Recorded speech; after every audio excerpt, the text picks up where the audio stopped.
Dan saya mau mengajak kita hari ini melanjutkan eksposisi kita. Mari kita buka kitab Yudas. Kita baca sekali lagi ayat yang ke-20 dan 21. 2 minggu yang lalu saudara dan saya membahas ayat yang ke-20.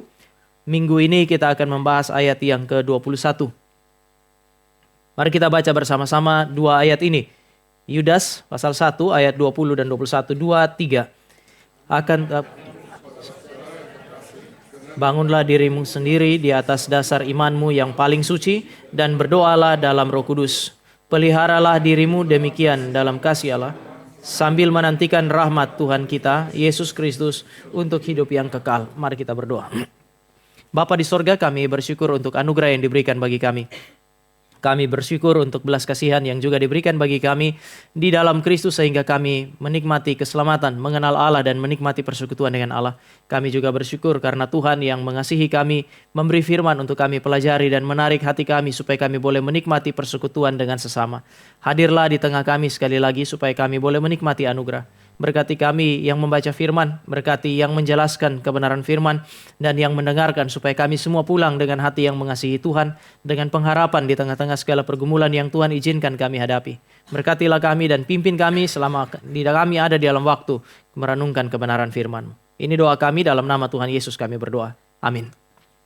Bapak Ibu Saudara yang kekasih dalam Tuhan, tadi pagi waktu mau mulai ibadah itu Pak Calvin yang liturgis, lalu Pak Calvin bilang ini bagian yang kedua ya, ayat membahas mengenai perjuangan untuk kemudian menghidupi iman kita. Lalu dia bilang jangan berharap masih ingat itu. Saya kira ya mungkin Alkitab bilang 1 hari itu seperti 1000 hari. Kita sudah lewat lebih dari 2 minggu, ini sudah lebih 30 hari kira-kira. 3000 hari kalau dari hitungan itu. Banyak kali orang melupakan itu. Saya berharap Bapak Ibu dan saya itu Tuhan pimpin sehingga ya paling tidak hal-hal yang baik dari kebenaran firman terus membekas di dalam pikiran kita. Saya akan mulai dengan mengingatkan di dalam 5 menit, katakanlah demikian ayat 20 apa yang kita bahas supaya itu bisa terus berkesinambungan dengan hari ini. Tuhan memerintahkan orang-orang yang telah menikmati keselamatan untuk memperjuangkan keselamatan mereka. Saya mau mulai dengan mengingatkan bahwa 2 minggu yang lalu ketika kita mulai merenungkan bagian ini, saya mengajak kita melihat mulai justru dari ayat yang pertama dan ayat yang kedua. Di dalam ayat 1 dan 2 saudara dan saya akan menemukan bahwa gereja adalah milik Allah. Gereja adalah orang-orang yang menerima kasih karunia Allah. Mereka adalah orang-orang yang dijadikan berharga oleh Allah. Gereja mulia, gereja berharga karena mereka menerima cinta kasih Allah yang menjadikan mereka sebagai objek cinta kasih Allah. Mereka dikasihi oleh Allah. Mereka dijadikan berharga oleh Allah. Tetapi justru karena kondisi ini, maka gereja kemudian berubah juga pada saat yang sama atau dari sudut pandang yang lain. Itu menjadi sasaran atau objek serangan iblis. Iblis berusaha untuk mengeksploitasi kelemahan-kelemahan mereka. Iblis berusaha untuk menggoda. Kita adalah orang berdosa, punya kecenderungan berdosa. Iblis belum goda juga, Bapak Ibu dan saya sudah cenderung pada dosa. Tetapi iblis pada saat yang sama adalah musuh yang sangat licik. Dia berusaha untuk mengeksploitasi kelemahan kita. Menggoda saudara dan saya supaya saudara dan saya jatuh. Supaya saudara dan saya kemudian mengalami kegagalan. Jika dia berusaha menggoda saudara dan saya bertahan berpegang pada kebenaran, maka dia akan berusaha menganiaya kita yang berpegang kepada kebenaran. Sehingga orang lihat, kok saya pegang kebenaran, saya jalan di dalam kebenaran, kok justru mengalami banyak sekali penderitaan. Bukankah ini yang seringkali menjadi pertanyaan kita sebagai orang percaya? Ketika saya berpegang kepada firman, berjalan sesuai dengan kehendak Allah, ada banyak sekali kesulitan yang datang. Dulu ketika saya tidak hidup mengikuti Tuhan, kok hidup saya jauh lebih mudah daripada hari ini? Tapi kalau saudara di tengah-tengah aniaya masih terus berpegang kepada kebenaran, maka musuh ini akan menggunakan penyesatan sebagai sarana untuk menghancurkan kehidupan kita. Dia menggoda kita, kita berdiri di atas kebenaran. Dia berusaha untuk menganiaya kita, kita tetap pegang kebenaran. Maka mirip seperti Tuhan Yesus. Kalau kamu pegang kebenaran, maka yang saya tawarkan kepada kamu adalah kebenaran yang palsu. Maka kehidupan gereja adalah kehidupan yang sangat sulit. Pergumulan gereja adalah pergumulan yang sangat berat. Pertanyaannya sekarang adalah bagaimana saudara dan saya bisa bertahan di tengah-tengah peperangan secara spiritual ini. 2 minggu yang lalu yang saudara dan saya renungkan adalah 2 poin dari ayat yang ke-20. Ayat 20 mengingatkan saudara dan saya bahwa peperangan secara spiritual adalah perjuangan secara komunal. Banyak kali kita membayangkan bahwa kalau saya masuk ke dalam peperangan spiritual, saya yang akan masuk sendirian di dalam peperangan itu. Tidak.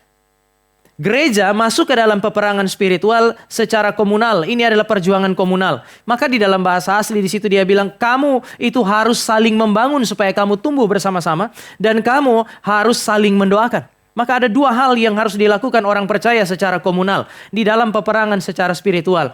Mereka berjuang untuk saling membangun satu dengan yang lain sehingga mereka bertumbuh bersama-sama. Di tengah penderitaan, di tengah pergumulan, di tengah-tengah pengajaran yang sesat, saudara dan saya diperintahkan untuk hadir di dalam komunitas, saling membangun iman satu dengan yang lain. Mari kita perhatikan bahwa Yudas itu tidak mengajar, tidak menghabiskan waktu di dalam seluruh surat ini dengan mengajarkan kepada kita kelemahan-kelemahan iblis. Iblis itu kuasa kegelapan misalnya. Dia kerja hanya pada malam hari, dia tidak kerja pada siang hari. Dia nggak bahas itu.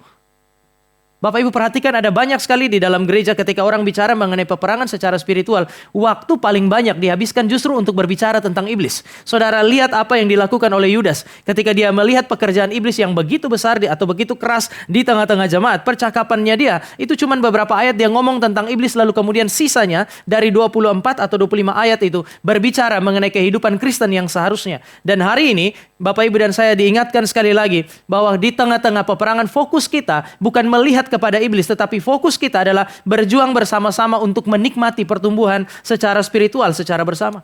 Oleh karena itu maka hal yang kedua yang dia perintahkan adalah kamu harus saling mendoakan di dalam Roh Kudus. Saling mendoakan di dalam Roh Kudus. Sampai di titik ini sekali lagi Bapak Ibu dan saya bisa lihat peperangan secara spiritual itu tidak bisa dijalani seorang diri. Saudara dan saya tidak bisa mengandalkan diri kita di dalam peperangan secara spiritual. Di dalam kehidupan Kristen tidak ada satu orang Kristen yang bisa maju ke depan seperti di film itu. Dia menjadi jenderal, berdiri sendirian dengan seluruh perlengkapan rohaninya. Maju berdiri paling depan, paling menonjol di antara seluruh orang Israel. Lalu bilang saya panglima perangnya. Tidak bisa. Di dalam peperangan secara spiritual makin saudara tersendiri, makin rentan kehidupan kita.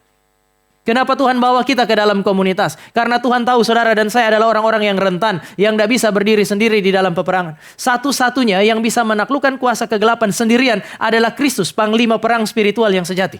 Sisanya adalah orang-orang yang dipanggil untuk menjadi anggota tubuh Kristus, diikatkan satu dengan yang lain di dalam persekutuan secara spiritual, lalu kemudian mereka memasuki peperangan secara bersama-sama. Maka seharusnya ketika Bapak Ibu dan saya masuk ke dalam peperangan spiritual dan kemudian kita merasa di antara seluruh jemaat GRI ini, saya yang paling menonjol. Kelihatannya saya adalah panglima perangnya. Saudara mesti hati-hati. Saya khawatir. Saudara sementara menjalani peperangan sendirian dan saudara sementara mengandalkan diri saudara sendiri di dalam peperangan itu. Peperangan spiritual dijalani secara bersama-sama. Itu di dalam ayat yang ke-20. Sekarang mari kita lihat ayat 21. Di dalam ayat 21 dia mau mengingatkan kita. Memang peperangan rohani adalah perjuangan komunal. Ada ketersalingan di situ. Saling membangun, saling mendoakan. Tetapi Bapak Ibu, sekali lagi ya, peperangan rohani adalah perjuangan komunal, ada ketersalingan di situ, tetapi peperangan rohani tidak berfokus, tidak berharap, dan tidak bersandar kepada manusia. Entah itu rekan, entah itu komunitas. Kita berperang dalam komunitas. Tetapi fokus kita, pengharapan kita, sandaran kita bukan manusia. Entah itu rekan kita yang dekat, yang paling mengerti kita, atau komunitas. Kenapa? Karena nggak ada orang sempurna. Memang rekan itu bisa menolong kita. Di 2 minggu yang lalu saya bilang rekan bisa mendoakan kita, rekan bisa mengingatkan kita. Tetapi Bapak Ibu jangan salah, kadang-kadang rekan yang mengasihi kita juga bisa memberikan nasihat yang salah, bisa memberikan teladan hidup yang salah. Maka kita tidak bisa berharap kepada dia. Ketika saudara dan saya masuk dengan kesadaran bahwa ini adalah peperangan bersama, lalu bersandar kepada sesama, ketika saudara gagal, saudara akan salahkan orang lain. Ini karena pendeta khotbah kurang jelas. Ini karena pengurus tidak memberikan teladan. Ini karena suami tidak mendampingi saya. Ini karena orang tua tidak ada terus-menerus bersama dengan saya. Seringkali kegagalan dan kehancuran secara spiritual itu kemudian kita proyeksikan kepada orang lain. Memang karena pergumulan ini adalah pergumulan komunal, maka ketika saudara dan saya gagal, secara natural sekali lagi, sambil kita menyangkali ini perjuangan bersama. Tapi saudara ketika saudara gagal, biasa saudara cari siapa? Saya gagal gara-gara dia.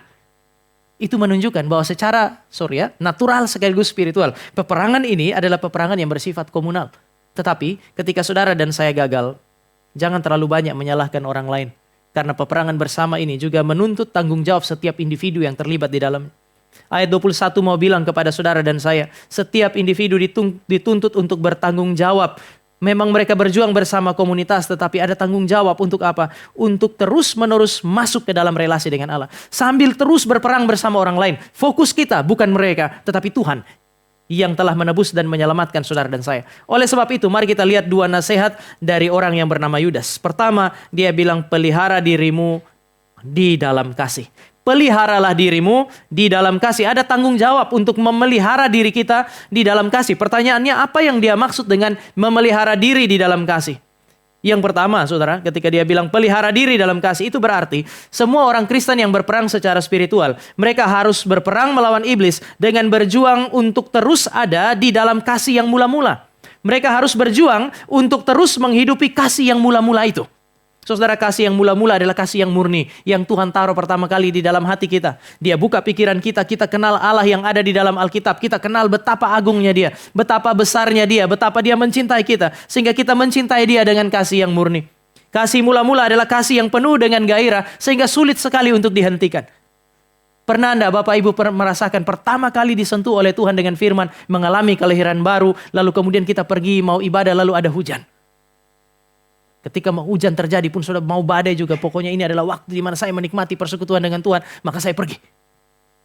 Saya merasakan itu ketika kira-kira pada usia 17 tahun, Bapak Ibu. Sebelumnya itu ibadah itu beban.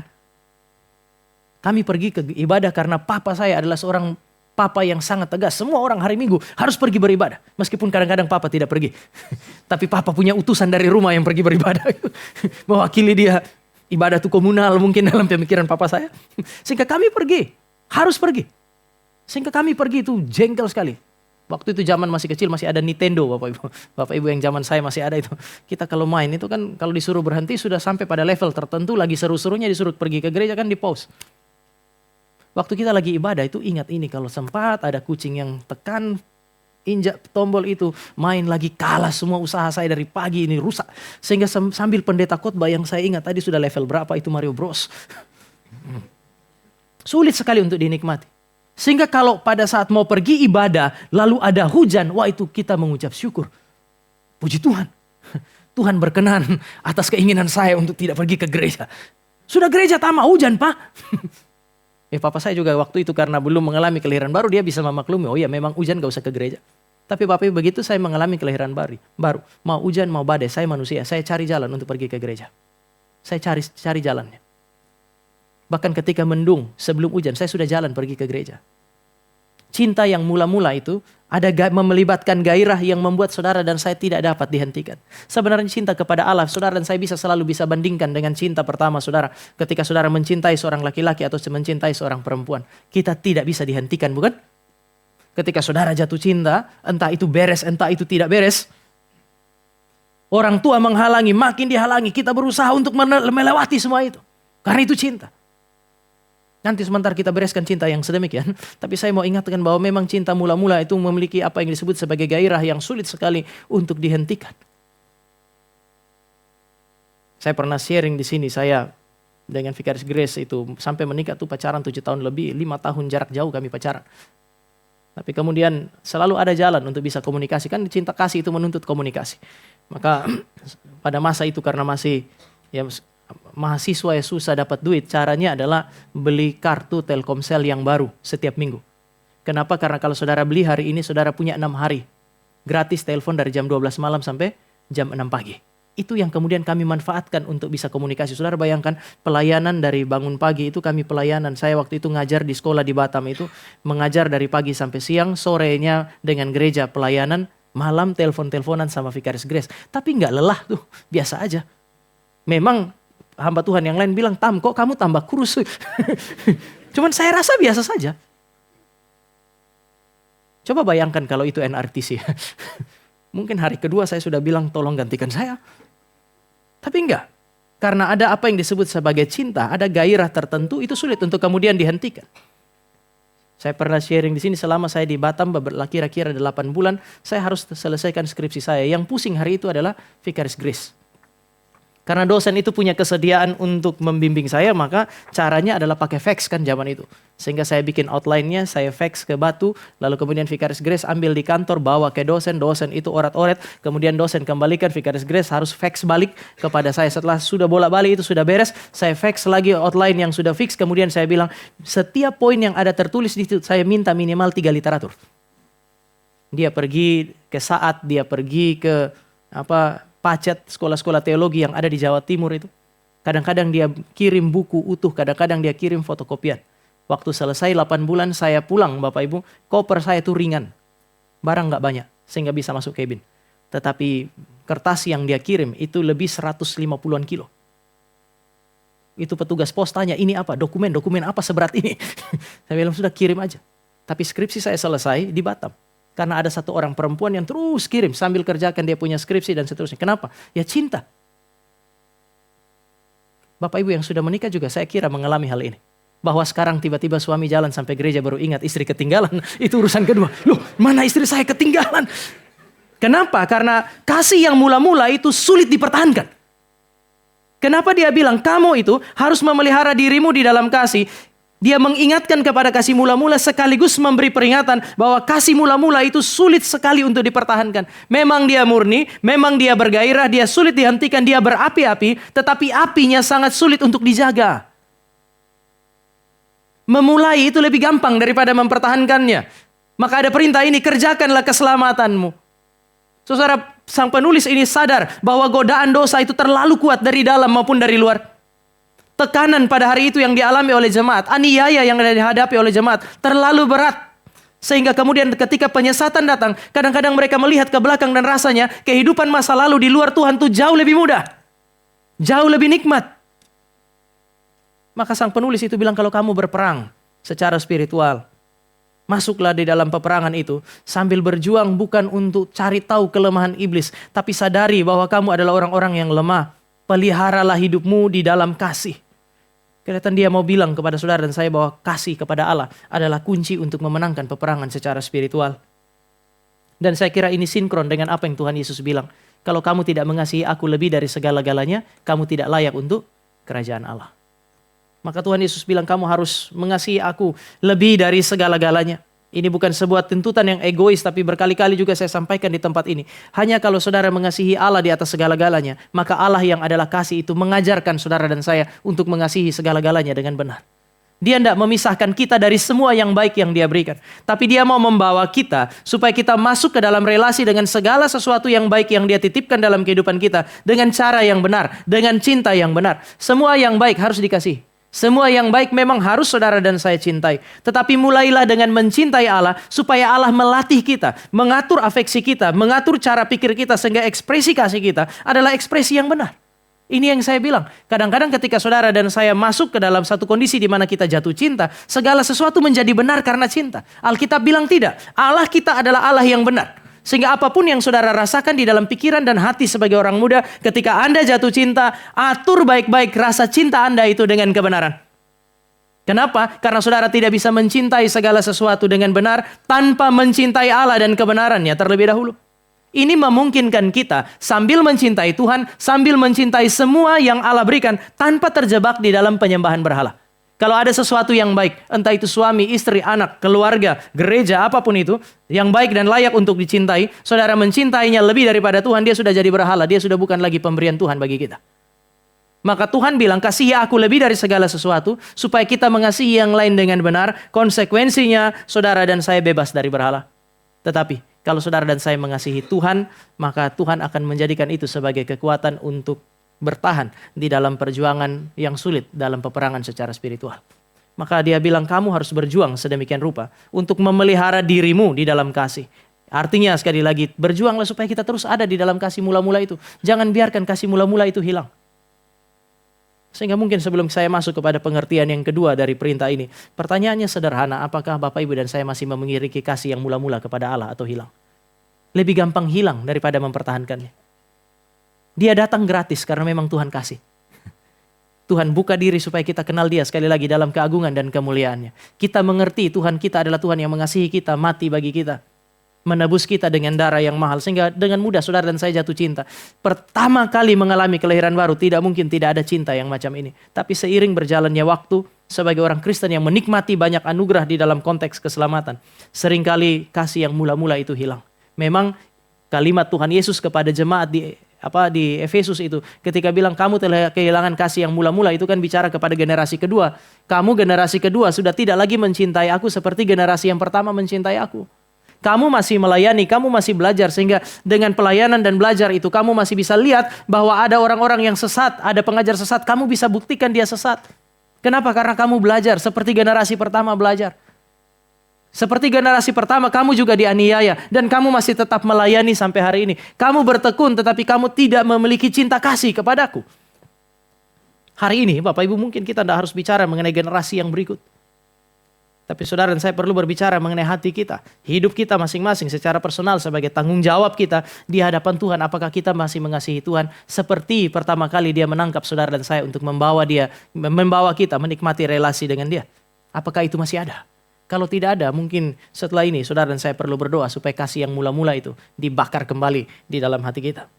Yang kedua, ketika dia bilang pelihara dirimu di dalam kasih. Itu berarti kamu yang telah menerima kasih Allah harus berjuang supaya terus ada di dalamnya. Bukan hanya berjuang untuk mengasihi Allah, tapi berjuanglah supaya kamu tetap dikasihi oleh Allah.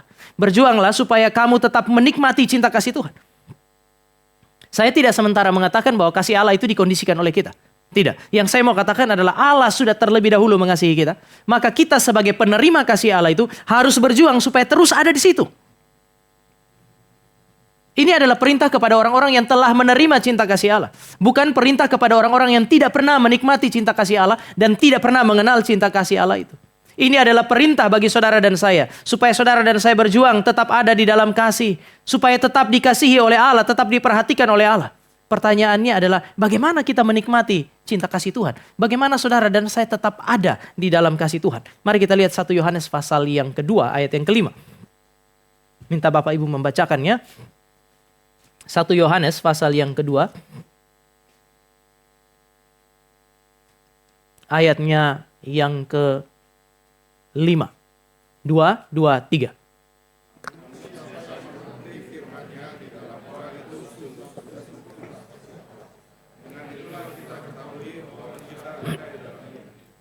Barang siapa menuruti firman-Nya, di dalam orang itu sungguh atau pasti sudah sempurna kasih Allah. Dengan itulah kita ketahui bahwa kita ada di dalam Dia. Bagaimana saudara dan saya tahu bahwa kita ada di dalam Allah yang mengasihi kita dan kita tetap dikasihi oleh Dia, diperhatikan oleh Dia dengan taat, dengan menuruti apa yang Dia perintahkan. Bapak Ibu, taat kepada Tuhan itu kan harus dimulai dengan mengerti kehendaknya Dia. Untuk mengerti kehendaknya, Allah harus bekerja untuk mencerahkan pikiran kita supaya kita mengerti kehendaknya. Setelah kita mengerti, saudara dan saya mau melakukan firman pun, itu ada kesulitan karena natur dosa ini bertentangan dengan firman yang suci itu. Tetapi kalau saudara dan saya pada akhirnya masih punya kemauan dan pada akhirnya bisa mentaati itu, saudara dan saya harus bisa mengerti bahwa itu adalah pekerjaan Allah Roh Kudus yang bukan hanya membuat kita mengerti, tetapi menaklukkan keinginan-keinginan kita kepada keinginan Allah, lalu kemudian kita hidup sesuai dengan apa yang Dia mau. Ini yang anak muda hari ini sering pakai istilah satu frekuensi. Tadi malam kami ngobrol-ngobrol dan istilah ini muncul. Satu frekuensi. Iya. Mungkin perintah ini bisa dikatakan kira-kira demikian. Kamu harus selalu berusaha supaya kamu selalu ada dalam frekuensi yang sama dengan Allah. Frekuensi yang sama dengan Allah bicara mengenai rasa takut akan Allah di dalam hati Bapak, Ibu, dan saya. Pendeta Benjamin Intan pernah menjelaskan mengenai takut akan Allah itu bukan ketakutan yang negatif yang membuat saudara dan saya kemudian menjauh dari Tuhan.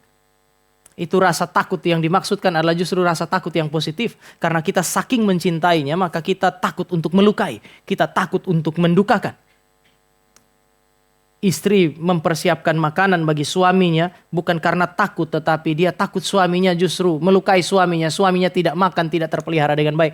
Oh, dia sudah pergi kerja dari pagi, pulang sore, malam capek. Jadi lebih baik saya masak supaya ketika dia datang, dia tidak kelaparan, tapi dia ada makan di sini. Saudara, ini yang sebenarnya yang dimaksud. Kita tidak mengasihi Tuhan karena takut dihukum. Meskipun ada ruang untuk itu. Allah kan juga bilang, kalau kamu tidak taat, aku akan menghukum kamu. Mengadili kamu. Ada tempat untuk itu. Tetapi sebagai anak-anak Allah, saudara dan saya juga diajar memiliki rasa takut akan Allah. Kita mengasihi Dia sehingga kita takut melukai Dia. Kita mengasihi kebenaran dan membenci dosa. Sama seperti Dia adalah Allah yang benar dan Allah yang benci dosa. Kita berduka karena dosa, memiliki afeksi yang sama dengan Tuhan. Ini yang saya maksudkan ketika berkata bahwa pengertian yang kedua adalah berjuang supaya saudara dan saya terus-menerus ada di dalam kasih. Secara internal, harusnya saudara dan saya punya afeksi yang sama dengan Tuhan. Dan itu kemudian terekspresi di dalam ketaatan kepada firman-Nya. Sekali lagi, sulit bagi natur dosa kita untuk menjalani perintah yang ini. Kita orang berdosa, maka sulit sekali untuk itu. Bapak, Ibu, dan saya adalah orang-orang yang bisa belajar dan mengerti kebenaran. Tetapi belum tentu dengan rela saudara dan saya kemudian menghidupi dan mentaati kebenaran. Butuh perjuangan untuk itu. Maka dia memberi perintah sekali lagi di sini. Peliharalah dirimu di dalam kasih. Berjuanglah terus-menerus supaya kamu terus ada di dalam kasih Tuhan itu. Tetapi sekali lagi Bapak Ibu, kalau hari ini Bapak Ibu lihat, saya berjuang, saya tahu bahwa ini bertentangan dengan keinginan saya secara natural, tapi saya berjuang untuk melakukannya. Ketika saudara melakukannya, saudara memenangkan peperangan itu, sadarlah itu bukan karena saudara, tapi karena saudara ada di dalam kasih Allah. Hanya kasih Allah lah yang memungkinkan kita kemudian hidup di dalam ketaatan. Sulit bagi orang-orang berdosa untuk kemudian terus-menerus ada di dalam peperangan melawan tuntutan dosa yang bertentangan dengan firman. Butuh perjuangan yang sulit. Tetapi kemudian sekali lagi sang penulis mengingatkan kita harus ada cinta di dalam hati Bapak, Ibu, dan saya. Maka pertanyaannya sekarang adalah bagaimana perjuangan Bapak, Ibu, dan saya untuk kemudian mentaati Tuhan. Makin dewasa, tanggung jawab tuh makin besar biasanya. Sekali lagi, saudara makin dewasa secara natural, biasanya tanggung jawab makin gede. Karena kedewasaan itu tidak ditentukan oleh umur kan ya. Kedewasaan itu ditentukan oleh keberanian untuk kemudian mengambil tanggung jawab yang seharusnya dan mengerjakannya. Demikian juga ketika saudara dan saya bertumbuh secara spiritual. Tanggung jawab itu makin lama makin banyak. Beberapa waktu yang lalu kemudian saya habis makan, saya ambil makanan piring yang kotor itu dari meja makan, saya taruh di wastafel. Kemudian anak saya datang, saya bilang, Stefani cuci dulu itu. Dia lihat saya lalu dia bilang, papa yang makan, kenapa Stefani yang cuci? Dalam hati saya, ini anak masih kecil sudah cari berantem sama saya. Saya bilang, saya nih papa. Sesekali saya minta kamu yang cuci, gak apa-apa kan? Karena selama ini kamu yang melakukan sesuatu, saya juga bereskan. Kadang kamu makan, saya yang cuci. Mamamu yang cuci, kenapa sekarang gak bisa? Sekarang kamu nih sudah kelas 2 SD, sebentar lagi sudah masuk kelas 3 SD, masa cuci piring aja nggak bisa? Terus dia mulai cuci Bapak Ibu, wah itu semua sabun kemana-mana. Kenapa? Karena cuci dengan emosi kan? Jadi itu kalau sempat lama dia cuci, tipis itu piring. Karena saya lihat sangat emosional, saya bilang, Stefani bukan begitu. Bukan begitu cara cucinya. Saya ambil kemudian saya cuci, saya bilang sekarang kamu ikut. Dia cuci. Bagi beberapa orang mungkin apakah ini kejam? Saya kira tidak. Saya sementara melatih dia supaya dia makin besar, dia makin dewasa, dia tahu tanggung jawab. Bukan cuma tahu tanggung jawab, tapi dia tahu bagaimana membereskan piring. Ini kan mempersiapkan dia. Saya tidak berharap dia sampai besar terus sama-sama dengan kami. Entah kami senang atau tidak, satu saat kami akan berpisah. Maka dia harus bisa mengerjakan itu. Makin saudara dan saya dewasa, makin ada tanggung jawab yang diberikan juga oleh Tuhan untuk saudara dan saya kerjakan.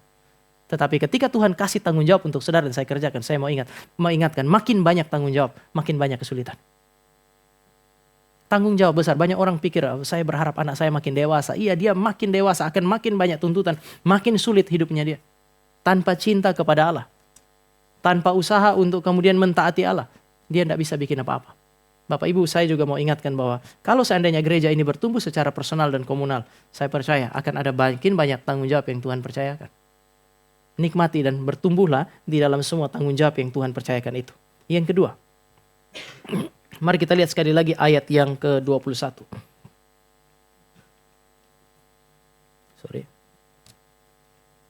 Peliharalah dirimu demikian di dalam kasih. Tapi yang kedua dia bilang, sambil menantikan rahmat Tuhan kita Yesus Kristus untuk hidup yang kekal. Perintah yang kedua itu bukan sudah minta saudara dan saya hanya mengasihi Tuhan. Tetapi ini adalah terus-menerus perintah untuk terus-menerus hidup di dalam pengharapan. Istilah wait for itu seringkali adalah kata yang digunakan untuk menerjemahkan kata Ibrani perjanjian lama untuk mengacu kepada pengharapan. Maka kata ini adalah kata yang seringkali dipakai oleh orang-orang penulis perjanjian baru berlatar Yahudi untuk merujuk kepada pengharapan. Sehingga ketika dia bilang sambil menanti itu sambil berharap sebenarnya. Ini bicara mengenai pengharapan orang Kristen. Pengharapan adalah sesuatu yang sangat penting. Pertanyaannya, kenapa pengharapan itu penting? Bapak Ibu dan saya sebagai gereja hidup di zaman akhir antara kedatangan pertama Yesus Kristus dengan kedatangan Yesus yang kedua. Masa ini seringkali disebut sebagai masa anugerah. Masa di mana Allah berfirman, kita mengenal Dia, kita masih bisa bertobat. Masa di mana saudara dan saya gagal, tapi Tuhan juga masih beranugerah untuk kemudian melalui firman dan melalui komunitas itu mengarahkan kita kembali kepada Dia. Ini masa anugerah, tetapi jangan lupa bahwa ini adalah masa yang juga penuh dengan pergumulan dan penderitaan. Makin kita taat kepada Tuhan, makin banyak pergumulan yang juga menimpa kehidupan saudara dan saya. Saudara dan saya hidup di masa di mana kita harus berkarya, bekerja bagi Allah di tengah-tengah aniaya dan begitu banyak kesulitan yang diciptakan oleh dunia justru karena kita taat kepada Dia. Maka saudara dan saya butuh pengharapan. Pengharapan adalah kekuatan yang Allah berikan supaya saudara dan saya bisa bertahan. Bisa tetap berlari, bisa tetap berjalan di tengah-tengah situasi yang tidak ideal. Kita tahu saat ini tidak ideal, tapi kita bisa memandang kepada sesuatu yang jauh di depan, yang ideal itu. Ini pengharapan. Melihat sesuatu yang tidak terlihat. Menantikan sesuatu yang belum datang, yang jauh lebih baik dari kondisi hari ini. Tadi pagi saya pakai contoh yang sama itu. Waktu kami renovasi, waktu Gary Depok renovasi ruangan kecil, lalu kemudian renovasi Bapak Ibu itu kan karena ada beberapa tempat yang harus diperbaiki, ada tiang-tiang yang harus dirobohkan, lalu kemudian harus bikin tiang yang baru, maka di dalam ruang ibadah itu Bapak Ibu ada lubang-lubang yang dalamnya bisa 1 meter, 1,5 meter, lalu kemudian lebarnya itu bisa 2 kali 3 meter, gede. Lalu bagaimana jemaat bisa ibadah? Karena kami tidak mungkin cari tempat lain. Bagaimana caranya kami bisa ibadah? Ya setiap kali itu pengurus yang mengurus itu dia selalu minta tukang itu pasang balok dari bawah Bapak Ibu. Jadi ada pakai triplex, lubang itu ditutup dengan triplex lalu ada balok penyangga, ada beberapa gitu. Entah jemaat sadar atau enggak, tapi mereka ibadah itu dengan iman yang sangat besar. 2-3 orang duduk di atas lubang itu, pakai kursi kan ya. Tapi saya tanya ini benar-benar kuat, kalau terjadi sesuatu saya duluan pergi ke surga ini dia. Pengurus itu bilang, Pak tenang aja, aman. Jadi dari bawah tuh dipasang kuda-kuda sedemikian yang setiap minggu itu diangkat sampai selesai. Di belakangnya saya itu kalau hari ini pakai tembok, waktu itu cuman pakai kain merah tutup gitu. Sehingga ada masa satu kali saya datang dari Pondok Indah, begitu saya datang, saya lihat tuh yang namanya tukang kan dia enggak pikir itu tempat ibadah. Dia cuman pikir dia kerja, hari Minggu dia libur, ya berarti dia cuci pakaian dong. Dia bikinlah gantungan di belakang altar itu. Masalahnya dia gantung segala sesuatu. Di situ satu waktu saya datang, saya lihat loh, kok di belakang ada pakaian dalam. Saya bilang kepada pengurus, itu diangkat sebentar ibadah, jemaat tuh fokusnya bukan ke saya loh. Gereja kalau normal belakang salib. Kali ini ada begitu banyak benda yang bikin pengkhotbah tersalib itu dia. Dan mereka harus panggil tukangnya, mereka angkat pakaiannya. Lalu kemudian kalau lagi khotbah saya harus balapan dengan motor yang lewat kan. Karena kan kita lewat begitu motor lewat di depan jalan itu suara motor itu bisa masuk sampai dalam ruangan. Jadi kalau dari jauh saya sudah mulai dengar ada motor atau mobil lewat, saya punya suara juga makin gede itu. Berbulan-bulan. Tapi saya nggak mengeluh, jemaat juga nggak mengeluh. Kenapa? Karena mereka tahu bahwa mereka sementara berjalan pada kondisi, menuju kepada kondisi yang jauh lebih baik. Ini yang disebut sebagai pengharapan. Ketika saudara dan saya ada dalam situasi yang tidak ideal, segala sesuatu terlihat berantakan. Kalau kita punya pengharapan, kita mengeluh hari ini. Kita sadar bahwa kita menderita, kita tidak menyangkali penderitaan. Tapi ada kekuatan lebih untuk berjalan dalam situasi yang tidak ideal. Kalau kita adalah pelari, maka kita tidak akan berbelok dari jalurnya. Kita akan menyelesaikan pertandingan itu. Pengharapan adalah sesuatu yang sangat penting, maka dia bilang, kamu harus terus-menerus hidup di dalam pengharapan. Tetapi pertanyaannya pengharapan yang seperti apa? Ayat 21 kemudian menjelaskan kepada kita, berharap dengan menantikan rahmat atau anugerah Tuhan kita Yesus Kristus untuk hidup yang kekal. Saudara dan saya tidak sekedar berharap, tetapi ada fondasi untuk berharap, yaitu Kristus dan karyanya untuk kekekalan. Ini yang membedakan Bapak Ibu dan saya dari ciptaan yang lain. Ketika saudara dan saya jatuh di dalam dosa, manusia tetap manusia. Sehingga ketika kita jatuh di dalam dosa, keberdosaan kita tidak menjadikan kita sebagai binatang. Tetapi ketika Allah melahirbarukan Bapak Ibu dan saya, kelahiran baru tidak menjadikan kita seperti malaikat. Dia hanya mengembalikan kita kepada posisi sebagai manusia yang seharusnya bekerja dan kemudian melayani Tuhan. Maka ketika saudara dan saya hidup sebagai orang percaya di tengah-tengah dunia ini, keberdosaan kita juga masih menarik kita untuk terus bergumul dengan dosa sampai hari ini.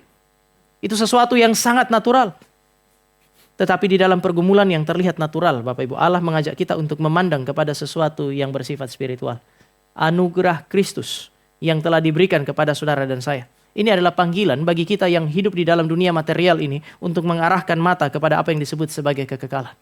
Musa ketika dia ada di dalam pergumulan, penulis kitab Ibrani bilang, dia meninggalkan Mesir dengan tidak takut kepada Firaun. Bapak Ibu baca baik-baik kitab Keluaran. Musa lari karena takut kepada Firaun. Jadi ada paradoks di situ. Satu sisi Musa meninggalkan Mesir karena takut pada Firaun, catatan perjanjian lama. Catatan perjanjian baru bilang dia tidak takut kepada Firaun.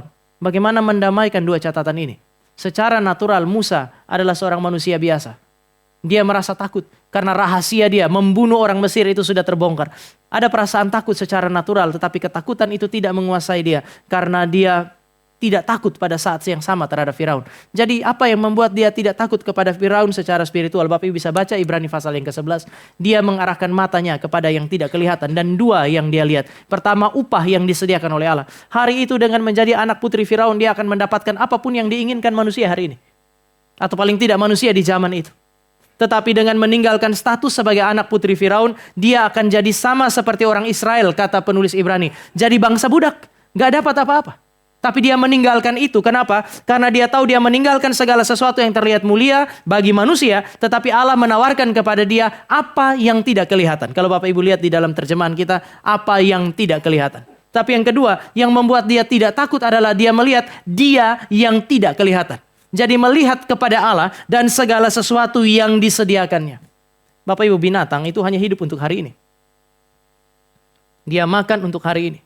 Dia tidak berpikir mengenai masa depan. Maka lagi-lagi Bapak Ibu nggak akan ketemu binatang itu bikin bank lalu kemudian punya bank account. Mempersiapkan masa depan. Tidak, dia berjuang hanya untuk hari ini. Dia tidak bisa mengantisipasi masa depan. Tapi saudara dan saya adalah ciptaan yang tidak hanya hidup untuk hari ini. Kita bisa bergumul dengan masa lalu, memikirkan apa yang terjadi di masa lalu. Hari ini kita baca teks yang terkait dengan masa lalu. Kita bisa mengaitkan masa lalu dengan hari ini, seperti yang kita lakukan hari ini. Dan mengantisipasi masa depan, karena kita ciptaan yang di dalamnya terdapat kekekalan. Kemampuan untuk menembus waktu hari ini, mundur ke belakang, bahkan mengantisipasi masa depan. Ini makhluk yang kekal. Oleh karena itu dia bilang, kamu harus berharap dengan memandang kepada yang tidak kelihatan yang ada di depan. Yang ditawarkan di dalam Kristus. Saya tahu bahwa Bapak Ibu dan saya masing-masing punya pergumulan sendiri-sendiri. Di dalam keluarga, di dalam pekerjaan, untuk hidup hari ini, untuk masa depan Bapak Ibu. Ada orang-orang yang hari ini bahkan masih bergumul dengan masa lalunya. Tetapi bagaimana Bapak Ibu dan saya melampaui itu sehingga iblis tidak, saya pakai istilah, mengeksploitasi itu dan menghancurkan saudara dan saya. Saudara dan saya harus memandang kepada yang tidak kelihatan. Kristus dan anugerahnya. Kristus itu adalah Kristus yang satu saat dia akan datang untuk menghakimi semua orang. Dan ketika dia menghakimi semua orang, tidak ada satu orang pun yang benar yang layak untuk berdiri di hadapannya dan lolos dari penghakiman. Tetapi anugerah Kristus inilah. Kristus yang telah mengalami apa yang disebut sebagai kematian, kebangkitan, kenaikan ke sorga. Yang memberikan juga kepada saudara dan saya pembenaran. Anugerah Kristus yang telah menanggung segala hukuman bagi saudara dan saya. Itulah yang akan melepaskan kita dari penghukuman yang kekal. Jika dia melepaskan kita dari penghukuman yang kekal dengan karya yang begitu luar biasa di dalam sejarah. Maka dia juga akan memimpin saudara dan saya ke dalam kekekalan. Dengan menolong kita di dalam sejarah. Allah kita bukan Allah yang terlepas dari sejarah. Allah kita bukan Allah yang tidak hadir di dalam masa lalunya Bapak Ibu dan saya. Allah kita bukan Allah yang tidak hadir bersama dengan umat pilihan hari ini. Allah kita adalah Allah yang juga akan terlibat dengan kita di masa yang akan datang. Maka dia disebut sebagai Alfa dan Omega. Alfa dan Omega, dia ada di awal, dia ada di akhir. Saudara dan saya belum memulai pergumulan itu, dia sudah ada di awal pergumulan. Saudara dan saya menjalani pergumulan, dia sama-sama dengan kita. Sebelum kita mengakhiri pergumulan, dia sudah ada di titik akhir. Ini Allah yang saudara dan saya punya. Dan kepada Allah yang sedemikianlah saudara dan saya datang dan berharap. Tapi apa yang menjadi dasar keyakinan? Pertama, anugerah. Kalau dia sudah kasih Kristus, apalagi yang dia nggak berikan bagi kita, kata Paulus. Tapi yang kedua ya, firman. Firman yang saudara dan saya punya, diberikan oleh Allah yang tidak pernah berdusta. Kalau dia tidak pernah berdusta, maka dia yang akan menggenapi firman-Nya di dalam kehidupan Bapak Ibu dan saya. Maka, Yudas bilang, kalau kamu bergumul hebat, peliharalah dirimu sedemikian di dalam kasih. Berapa banyak pergumulan yang membuat saudara dan saya kecewa dengan Tuhan dan meninggalkan Tuhan. Yudas bilang enggak, pelihara dirimu di dalam kasih. Sekarang yang kedua dia bilang, kalau kamu bergumul dan kemudian pergumulan itu begitu hebat, sulit untuk menemukan jalan keluar, lihatlah kepada anugerah Allah di dalam Kristus bagi kita. Pandanglah kepada Allah yang kekal, yang menyediakan hidup yang kekal bagi kita, yang membawa berkat kekal itu kepada kita bahkan ketika kita masih hidup di dalam dunia material yang sementara ini, dengan memberikan Kristus bagi saudara dan saya. mati, mengalami pergumulan-pergumulan yang sama dengan kita, hanya saja dia tidak berdosa, supaya kematiannya menjadi kematian yang menggantikan saudara dan saya. Kasih Allah yang besar inilah yang menjadi pengharapan bagi orang percaya di dalam dunia. Mari kita berdoa. Kami datang dan kami bersyukur oleh karena firman yang diberikan bagi kami. Kami adalah orang-orang yang rapuh. Kami tidak dapat bertarung sendirian melawan kuasa kegelapan itu. Kami bersyukur karena Kristus menjadikan kami sebagai anggota tubuhnya. Mempersatukan kami bukan hanya dengan dirinya sendiri dan dengan Allah yang sejati, tetapi dengan sesama orang percaya sehingga kami dapat berperang bersama-sama. Namun kami juga bersyukur karena kami di tengah-tengah ketidaksempurnaan sesama untuk menjaga kami dan ketidaksempurnaan kami untuk menjaga sesama.